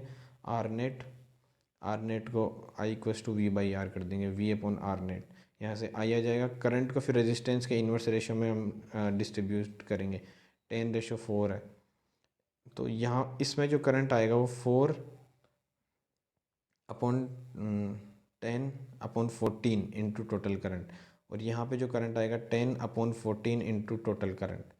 जो करंट जो आएगा वो बस करंट निकालना इस क्वेश्चन में मेन रहेगा आपके, सबसे ज़्यादा करंट निकालना आपको सबसे पहले कि करंट कैसा आएगा और कितना आएगा। तो करंट जो है वो रेजिस्टेंस के इन्वर्सली रेशियो में डिस्ट्रीब्यूट होगा, तो वो आप लोग ध्यान रखिएगा। उसके बाद इस क्वेश्चन में इतना कुछ है नहीं, बस ये हो जाएगा बहुत आसानी से। फिर चलते हैं नेक्स्ट आपके क्वेश्चन पे, 75 जो हो गया है, 76 जो क्वेश्चन है। 76 क्वेश्चन को भी आप लोग कर सकते हैं, इतना टफ नहीं है ये भी, कि पॉइंट चार्ज क्यू है, revolving radius R with angular frequency omega, magnetic create bye centre of circle. आप लोग मुझे ऐसे बताओ, मैग्नेटिक फील्ड जो है वो μ0I/2R होता है। सबसे पहले तो μ0I/2R है, वो मैग्नेटिक ये होता ही है। उसके बाद में इसमें I की जो वैल्यू है हमें वो पुट करनी है, सबसे इम्पोर्टेंट यही है बस इसके अंदर, कि जो I की जो वैल्यू है आपको वो पुट करनी आनी चाहिए। उसके बाद में इस क्वेश्चन में इतना कुछ नहीं है। I की वैल्यू आप कैसे पुट करेंगे, Q⍵/π/R, यहाँ से आप कैसे पुट करेंगे इस वैल्यू को, देखिए। तो I की जो वैल्यू है यहाँ पे कैसे रखेंगे, I क्या होता है आपका, I होता है Q/2π। तो बस इसमें जो I की वैल्यू है ये रखनी है आपको Q/2π। ये आप जैसे यहाँ पे वैल्यू रख देंगे बस, उसके बाद में ये आपका फॉर्मूला ये बन के आ जाएगा Q⍵/4πR, जो इसका करेक्ट आंसर है ये हो जाएगा। उसके बाद में नेक्स्ट क्वेश्चन पे चलते हैं हम, जो हमारा नेक्स्ट क्वेश्चन जो है, उसके बाद एक ग्लास स्लैब है kept over the coloured blue yellow and red, 3 colours पे इसको रख दिया गया है, ठीक है। If the colour dots are viewed from the top, colour dots को ऊपर से देखा जा रहा है, तो आप लोग मुझे बताओ कि सबसे ऊपर कौन दिखा है, जिसकी वेवलेंथ सबसे ज़्यादा होती है वो सबसे ऊपर दिखता है, और जिसकी वेवलेंथ ज़्यादा उसका शायद म्यू सबसे कम होता है। तो आप लोग वहाँ से अगर याद है तो वो वहाँ से भी हो जाएगा, वरना इसका जिसकी वेवलेंथ ज़्यादा है वो सबसे पास में दिखता है। तो इसका करेक्ट आंसर जो है फर्स्ट हो जाएगा। उसके बाद में जो नेक्स्ट जो क्वेश्चन है, power factor is maximum in LCR। Power factor maximum कब होता है, जब XL = XC हो जाता है। इसका करेक्ट आंसर जो है वो सेकंड हो जाएगा।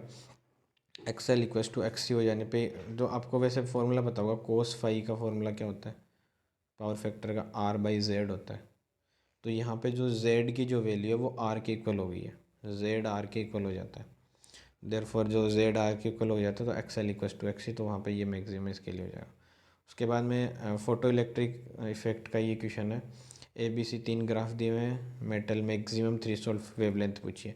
इस क्वेश्चन में जो आपसे मैक्सिमम थ्रेशोल्ड वेवलेंथ पूछिए, तो आप लोग बताइए कि मैक्सिमम वेवलेंथ किसकी ज़्यादा होगी। तो इस ग्राफ को थोड़ा सा मैं नीचे और प्लॉट करता हूँ, ये यहाँ, ये यहाँ, यहाँ, यहाँ। एक्चुअली जो न्यूमेरिकली है वो तो इसकी ज़्यादा है, तो इसने वेवलेंथ पूछी है, थ्रेशोल्ड वेवलेंथ। तो ए जो है उसके लिए सबसे ज़्यादा हो जाएगी, यहाँ से आप देख सकते हैं ज़्यादा नेगेटिव में है, ये कम नेगेटिव में है, तो ए की सबसे ज़्यादा हो जाएगी। इसके बाद जो 80 जो क्वेश्चन है ये आपके बहुत बार रिपीट होता है ये क्वेश्चन। तो इस क्वेश्चन को करने के लिए देखो, सबसे पहले आपके पास बहुत सारे तरीके आप लोगों को आते होंगे। इस क्वेश्चन का मैं आपको डायरेक्ट ही तरीका या फिर आपको आता है तो एक बार मैं सोल्व करके आपको और बता देता हूँ, तो आपको फिर और इस पे थोड़ा कॉन्फिडेंट हो जाएगा। आप लोग देखिए, इसे ए मान लीजिए, इसको बी मान लीजिए, लास्ट में जो रिजल्ट आएगा उससे हम डिसाइड करेंगे कि कौन सा लॉजिक गेट है। यहाँ से क्या होगा, ए पे बार लग जाएगा, इसके सिवा और यहाँ पे कुछ नहीं वाला क्योंकि ए की डिजिट है। यहाँ पे क्या होगा, बी पे भी बार लग जाएगा। यहाँ जो होगा ये दोनों ऐड हो जाएंगे और इस टोटल पे भी बार लग जाएगा, ये और है प्लस ये नोट है। तो यहाँ पे जो है ए प्लस बी, इन पे बार एक बार तो पहले से था और इस पूरे पे और बार लग चुका है। उसके बाद हम क्या करेंगे, इसको यहाँ से तोड़ेंगे, यहाँ से एक बार इसको तोड़ते हैं या फिर इसको ऐसे रहने देते हैं, बाद में तोड़ लेंगे। फिर इसको आगे, ये जब यहाँ से फिर से आगे जाएगा तो इस पर एक बार फिर से बार लग जाएगा, यहाँ से ये फिर से बार लग गया, इस बार से ये बार कट गया, इस बार से ये वाला बार कट गया। अब यहाँ पे बचा क्या हमारे पास, ए पे बार प्लस बी पे बार। तो इसका जो आंसर है वो नोर होना चाहिए, नोर इसका जो आंसर आ रहा है वो नोर गेट आ रहा है। और फिर एक बार इसको तोड़ के भी देख लेते हैं, उससे भी क्या नोर ही आ रहा है क्या। तो यहाँ से ए पे बार, बार पे बार, और यहाँ पे हो गया डॉट प्लस बी पे बार, तो बार से बार कट गया। यहाँ से ए डॉट बी जो हमारे पास बचा है, नहीं सॉरी, ए डॉट बी बचा है बस, ए डॉट बी। अब ये ए डॉट बी यहाँ से जाएगा, पहले से डॉट है उसका भी डॉट हो जाएगा, तो वो डॉट ही रहेगा और उस पर बार लग जाएगा। तो फिर से इस पे बार लग गया, फिर अगर इस बार को हटाएंगे तो ये प्लस हो जाएगा, ए पे बार प्लस बी पे बार। तो इसका जो करेक्ट आंसर है वो नोर गेट आ जाएगा, जो थर्ड ऑप्शन जो है उसका करेक्ट आंसर हो जाएगा। उसके बाद जो है हम चलते हैं हमारे नेक्स्ट क्वेश्चन पे। नेक्स्ट जो क्वेश्चन है 80 के बाद में 81 जो क्वेश्चन है हमारा, ये देखिए डायरेक्ट रिलेशनशिप। अगर आप लोगों ने मैग्नेटिज्म पढ़ा, उसमें ग्राफ पढ़ा है कि इनसाइड जो है डायरेक्टली प्रोपोर्शनल होता है, इनसाइड जीरो होता है, सरफेस पे डायरेक्टली होता है, उसके बाद में इन्वर्सली प्रोपोर्शनल हो जाता है वो। तो वहाँ से भी आप लोग ये कर सकते हैं। और इसका आप लोगों को ये जो करेक्ट इनसाइड इन्वर्सली ये आर, उसके बाद में इनफाइनाइट पे, इसका करेक्ट आंसर जो मैंने आपको ये बता दिया है। उसके बाद जो नेक्स्ट जो क्वेश्चन है वो आपको बताता हूँ मैं, रीडिंग ऑफ आइडियल वोल्टमीटर। देखिए इसको अभी मैंने आपको बताया था वोल्टमीटर की रीडिंग निकालनी है इस क्वेश्चन में। तो इसको आप करने का ट्राई कीजिएगा, मुझसे इसका आंसर आप खुद से कीजिएगा, मैं सारी आपको अगर बताऊँगा तो फिर सही नहीं रहेगा, इसका आप खुद से करिएगा। उसके बाद एक और जो क्वेश्चन है, when cell is connected to an external resistance 2 ohm, current is 2 ampere है। When the same cell is connected to an external resistance 1 ohm, and current through it is 3 ampere, EMF of cell is. देखिए आपको EMF पूछा है, बहुत easy question है, इसको भी आप एकदम आसानी से कर सकते हैं। तो इसको भी करिएगा, इन दोनों क्वेश्चन को आप करके ट्राई कीजिएगा। फिर भी अगर आपसे नहीं होता तो मुझे कमेंट करना, मैं इसका आंसर आपको समझा दूंगा। उसके बाद जो 84 जो क्वेश्चन है, इसके देखिए यहाँ पे अर्थिंग की हुई है दोनों साइड से। अगर आपको कभी भी अर्थिंग किया हुआ ऐसा मिले तो उसे आप दोनों साइड से मिले तो उसे आप जॉइंट करना है। मानिए एक वायर से जॉइंट है और उस वायर के अंदर कोई रेजिस्टेंस नहीं है, उसको आइडियल वायर मानना आपको। उसके बाद में जो इसमें पूछा है कि आर की वैल्यू पूछी है, ये पूछी है आपसे। तो इसके लिए देखो यहाँ पे सबसे पहले V equals to I R, V दिया हुआ है हमें 40, V इक्वस टू आई हमें दिया हुआ है यहाँ पे 2/R। आर इसके अंदर 8 और 2 10, तो यहाँ पे दिया हुआ ही है पहले से। अब ये पूछा है ये आर कितना हो ताकि ये जो है वो 40 आ जाए। I equals to V by R, sorry ये मैंने यहाँ पे I equals to V by R, तो आई जो है वो 2 दिया हुआ है, V equals to I R, I equals to I 2 है, equals to V by R, V जो हमें वो दिया हुआ है 40, और आर जो अब हम निकालेंगे, 10 तो हमें ऑलरेडी दिया हुआ है, 8+2, 10 दिख रहा है आप लोगों को, 8+2। अब ये आर और कितना हो ताकि करंट जो है वो 2 आ जाए। तो तो देखिए अगर आप इसको 20 से डिवाइड करते हैं तो आएगा 2। तो 20 आने के लिए 8 और 2 तो है, यहाँ पे 10 होना चाहिए, 10 ओम का रेजिस्टेंस होना चाहिए ताकि इसका करंट है वो 2 ओम आ जाए। तो यहाँ से इसका करेक्ट ऑप्शन जो है वो सेकंड आ जाएगा। उसी तरीके से फिर नेक्स्ट क्वेश्चन पे चलते हैं। ये आपका वहीं से आ गया, रे ऑप्टिक्स का क्वेश्चन है कि प्लेनो कॉन्वेक्स लेंस है, रिफ्रैक्टिव इंडेक्स म्यू है, रेडियस आर है, curvature object is placed in front of curve surface. Then ये डायरेक्ट रिलेशंस आपने वहाँ पे देखे होंगे उस चैप्टर के अंदर। तो जो कॉन्वेक्स है उसके लिए सबसे पहले तो वैल्यू प्लस में आती है, तो फोकल लेंस की जो वैल्यू R/2 इंटू म्यू -1 होती है। और अगर यही अगर कॉन्वेक्स कॉनकेव होता तो उसके लिए माइनस आ जाता, लेकिन अभी कॉन्वेक्स है तो उसके लिए प्लस होगा। तो फर्स्ट ऑप्शन जो है इसका करेक्ट ऑप्शन हो जाएगा। उसके बाद 85 जो हमारा हो चुका है, 5 क्वेश्चन और आपके रह रहे हैं बस फिजिक्स के। उसके बाद हम आपके जीके पे लेके चलेंगे आपको। ये देखिए नेक्स्ट जो क्वेश्चन है ये भी आप यहाँ से एकदम बहुत आसानी से कर सकते हैं। इस क्वेश्चन को करने का कीजिएगा एक बार आप लोग ट्राई। इसमें देखो इक्विवेलेंट रेजिस्टेंस पूछा है ए और बी के बीच में। इक्विवेलेंट रेजिस्टेंस और इक्विवेलेंट पोटेंशियल दो चीज़ें हमसे पूछी गई है, रेजिस्टेंस और पोटेंशियल। तो रेजिस्टेंस निकाल लेते हैं। देखो 6 और 6 हो गया 3, और यहाँ पे नीचे ऑलरेडी 3 है तो 3 और 3 हो गया 1.5, 1.5 और यहाँ पे 2.5। तो ये रेजिस्टेंस तो निकल के आ गया 4 ओम। तो ऑप्शंस में देखेंगे तो ये तो कट गए 2 ओम 4 ओम यहाँ से पहले से, तो हमें आगे जाके सोल्व भी करने की ज़रूरत नहीं है। यहाँ से हमारा ऑप्शन जो है वो मैच हो चुका है। फर्स्ट ऑप्शन इसका जो है करेक्ट ऑप्शन हो गया यहाँ से। ऐसे ही फिर हम आगे चलते हैं। 87 जो क्वेश्चन है, 87 क्वेश्चन को देखिए। 5 इक्वल रेजिस्टेंस है, each of resistance are connected है shown in the figure. A battery of V volt is connected between A and B in the following this circuit. आप इसे देखिए एकदम ध्यान से। ये जो A जो पॉइंट है इसको उठा के आप यहाँ ले आइए, इसको उठा के यहाँ ले आएंगे तो ये दोनों जो रेजिस्टेंस है वो यहाँ आ जाएगी, ये वाली। अब आप लोग देखिए दो रेजिस्टेंस इधर है, दो इधर है। ये क्या आपको व्हीट स्टोन ब्रिज का जैसे स्ट्रक्चर दिखाई दे रही है क्या? व्हीट स्टोन ब्रिज में क्या सिमिलर ऐसा ही होता है क्या? उसके अंदर जो बीच वाली रेजिस्टेंस है वही उसका आर इक्विवेलेंट आ जाता है। तो ये क्वेश्चन भी वहाँ से हो जाएगा एकदम आसानी से। जो आर इक्विवेलेंट है वो आर ही हो जाएगा। ये व्हीट स्टोन ब्रिज का क्वेश्चन है, ये व्हीट स्टोन ब्रिज बन रहा है तो इसकी इक्विवेलेंट रेजिस्टेंस आर हो जाएगी। तो करंट क्या हो जाएगा इसका? I = V/R। तो V है और आर इक्विवेलेंट आर ही हो जाएगा। तो फर्स्ट ऑप्शन जो इसका करेक्ट ऑप्शन हो जाएगा। तो इस तरीके से आप यहाँ से ये क्वेश्चन भी बहुत आसानी से कर सकते हैं। वैसे फिर 87 जो क्वेश्चन हो चुका है, इसके आगे चलते हैं हम। 88 जो क्वेश्चन है आपका, ये यहाँ से 88, 89 और फिर 90। आप लोगों के लिए भी मैं थोड़ा सा कुछ पेंडिंग छोड़ के जाता हूँ ताकि मुझे पता चले किस किस ने पूरा जो वीडियो देखा है, पूरा क्वेश्चंस किए हैं। आप लोग करना है इस क्वेश्चन को भी बहुत आसान है कि ये है जो आपके कलर ले लेते हैं हम। ये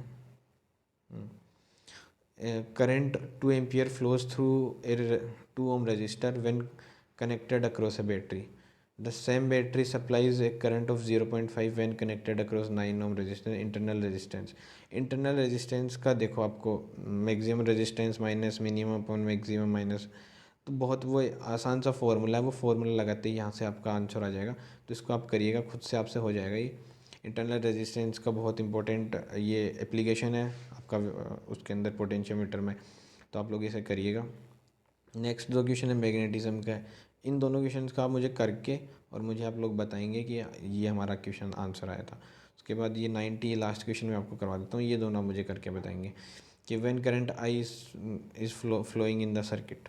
देखिए यहाँ से जो करंट कितना जाएगा, ऐसा पूछा आई करंट कितना जाएगा। तो यहाँ से मुझे बताओ एंटर हो रहा है, यहाँ से भी जो एंटर हो रहा है करंट और यहाँ से भी करंट एंटर ही हो रहा है। तो आप ऐसे बताओ जितना करंट सर्किट के अंदर एंटर हो रहा है क्या उससे ज़्यादा बाहर निकल सकता है या फिर क्या उससे कम निकल सकता है? कम तो निकल सकता है कि अगर बीच में कहीं जो करंट ड्रॉप हो गया हो, कहीं से करंट और किसी साइड में निकल गया हो किसी और के अंदर। लेकिन यहाँ पे क्या बाकी जो तीन जो दिए हुए हैं एरोज, उनके अंदर करंट अंदर ही एंटर हो रहा है। तो करंट बढ़ तो सकता नहीं, जितना आ रहा है उतना ही बाहर निकलेगा। तो यहाँ से देखिए 10 और 11 और 12 और 13 एम्पियर जो करंट है वो अंदर जा रहा है, तो बाहर भी जो है वो 13 एम्पियर करंट ही जाएगा। तो इसका जो करेक्ट ऑप्शन जो है वो फर्स्ट आ जाएगा। तो इस तरीके से जो हमने फिजिक्स के भी कर लिए, कुछ मैंने आपके लिए दिए हैं तो आप लोग मुझे करके बताना। बहुत आपको जो क्वेश्चंस है अगर आप इन सभी को करते हैं तो आपको बहुत प्रॉफिट होने वाला है। और सेम जो है वो ऐसा ही पैटर्न जो आपका एग्ज़ाम के अंदर आने वाला है। तो आप लोग बिल्कुल घबराइएगा मत, एकदम आसानी से करिएगा। उसके बाद जो हम चलते हैं हमारे आपके जीके का, ये आपका लास्ट पोर्शन जो बचा है, जीके का भी आपको भी करवा देते हैं एक एक करके सारे। जो जीके का जो फर्स्ट जो क्वेश्चन है, what is the name of Indian first physiological pharmacist, sorry इसको पढ़ते हैं फिर से।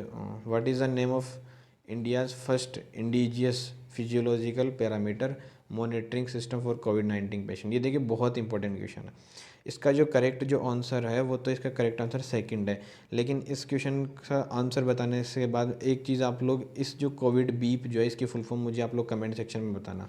BEEP, कोविड की भी फुल फॉर्म और बीप की फुल फॉर्म। यस, कोविड की फुल फॉर्म आप लोग और बीप की फुल फॉर्म आप लोग मुझे कमेंट सेक्शन में कमेंट करके ज़रूर बताना। मैं देखूँगा कौन कौन इसकी जो मुझे बता पाता है इसकी जो फुल फॉर्म जो है।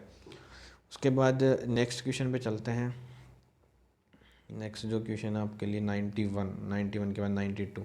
इसके अंदर देखिए which global organisation has enhanced support to used 400 million for India's programme to rejuvenate Ganga river. तो इसका जो करेक्ट आंसर है वो सेकंड है, बी गंगा। वर्ल्ड बैंक जो है, वर्ल्ड बैंक ने ये यहाँ पे अपना डोनेशन दिया है इस गंगा रिवर के लिए। तो इसका करेक्ट आंसर जो वो ये हो जाएगा। उसके बाद जो नेक्स्ट जो क्वेश्चन है उसके अंदर which state recently organise the world longest awareness human chain for more than 18,000 kilometre. तो इसका जो आंसर है करेक्ट आंसर वो बिहार हो जाएगा। उसके बाद नेक्स्ट जो क्वेश्चन है उस पर चलते हैं। 94 और 95 यहाँ पे आपके सामने। What is the name of first British to visit India. तो हॉकिंस इसका करेक्ट आंसर है। आप लोग देखिएगा, अपने आप को जज कीजिए कितने आते हैं। अगर आपको नहीं आते तो स्किप करना है, और आपके जो एग्ज़ाम में भी ऐसे ही क्वेश्चन आएंगे जो आपको नहीं आ रहे होंगे तो आपको स्किप करना है, क्योंकि आप लोगों को पता है कट ऑफ बहुत कम जाने वाली एग्ज़ाम की। तो आप लोगों को स्किप करना सीखना है। अगर आप इस ज़बरदस्ती आपको नहीं आ रहा उसके बाद भी आप अगर उस क्वेश्चन को करके आते हैं तो आप लोगों का बहुत बड़ा नुकसान हो जाएगा। तो आप लोग उनको स्किप करने का कोशिश कीजिएगा। Name the first election commissioner of India. तो ये आप लोगों को अगर पता होगा शायद, मेरे को जहाँ तक लगता है सुकुमार सेन जो है वो फर्स्ट इलेक्शन कमिश्नर थे हमारे इंडिया के। उसके बाद नेक्स्ट जो क्वेश्चन है 96 क्वेश्चन है, which Indian cricketer won the best male international cricket of BCCI named polymerase award. जो पोलीमरेज अवार्ड है वो किसे मिला है, इसका आंसर भी आप लोगों को अगर नहीं पता है तो यहाँ से याद रखिएगा, जसप्रीत बुमराह।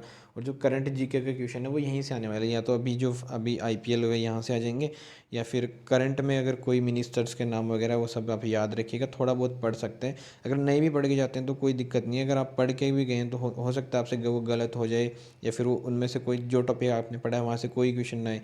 तो आप लोग अपनी फिजिक्स केमिस्ट्री बायो पे थोड़ा ज़्यादा ध्यान दीजिएगा। अगर आपको जीके पहले से स्ट्रॉन्ग है तो ही आपसे शायद ये क्वेश्चन हो पाएंगे, वरना अगर अभी आप पढ़ के करना चाहो तो बहुत मुश्किल है। उसके बाद which cricketer is to be conferred with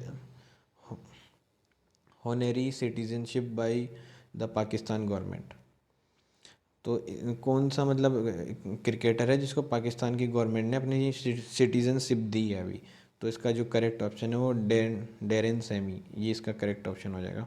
उसके बाद नेक्स्ट क्वेश्चन पे चलते हैं हम 97 के बाद 98 जो क्वेश्चन है कि which tennis star recently won the Dubai tennis championship for the first time since 2013। मतलब 2013 के बाद में पहली बार कौन सी टेनिस स्टार है जिसने दुबई के अंदर टेनिस चैम्पियनशिप जीती है। तो इसका आंसर जो आप लोग मुझे खुद बताएंगे कमेंट सेक्शन में, सर्च करेंगे, या फिर आप लोगों को पता है तो आप लोग मुझे कमेंट सेक्शन में बताना है इसका आंसर, ठीक है। नेक्स्ट क्वेश्चन पे चलते हैं कि name the first university of India. इसका आंसर आपको दिया हुआ है, नालंदा यूनिवर्सिटी है जो फर्स्ट यूनिवर्सिटी है आपकी इंडिया की। उसके बाद जो नेक्स्ट जो क्वेश्चन है, who is the most expensive player of IPL 2022। कि जो 2022 का मोस्ट एक्सपेंसिव प्लेयर कौन सा है। तो ईशान किशन है यहाँ का, ये 2022 का मोस्ट एक्सपेंसिव प्लेयर रहे हैं आपके। और ये ऐसे करके यहाँ पे आपकी वीडियो जो पूरी फिनिश हो चुकी है। सो गाइज़ अब देखिए आपको मैंने पूरा पेपर करवा दिया यहाँ पे 10 स्टार्टिंग से फर्स्ट क्वेश्चन से लेके 100 तक हमने पूरे 100 क्वेश्चन किए। और टाइम आप लोग खुद देख लीजिए कि मैंने आपको जब समझा रहा हूँ उसके बावजूद मुझे इतना कम टाइम लग रहा है। अगर आपको क्वेश्चंस आते हैं तो बायो का पेपर आप लोग मुश्किल से 15 से 20 मिनट के अंदर कर लेंगे। 15 मिनट के अंदर बायो, और 30 to 40 मिनट्स के अंदर, 40 मिनट्स मान लीजिए आप, ये आपके केमिस्ट्री में भी आप करते हैं तो हो जाएंगे। उसके बाद आपके बाकी का पूरा टाइम, अगर जीके आपको आता था वो तो 2 मिनट में हो जाएगा, अगर आता है तो हो जाएगा, नहीं आता तो आपको स्किप करना है, तो जीके का आपको वो टाइम इंक्लूड ही नहीं करना। बाकी आपके पास जो बचा हुआ जो टाइम रहा है वो आपको पूरा फिजिक्स पे फोकस करना है, फिजिक्स पे ट्राई करनी है आपको। अगर आपका पूरा एग्जैक्ट आंसर निकल के आता है तो ही आपको फिजिक्स अटैम्प्ट करनी है, वरना वहाँ पे वो क्वेश्चन आपको स्किप करना है। अगर आप ज़बरदस्ती उस क्वेश्चन को करते हैं तो आपके गलत होने के चांसेस बहुत ज़्यादा रहेंगे, तो आपको स्किप करना है। तो इस तरीके से मैंने आपको पूरा पैटर्न समझा दिया है।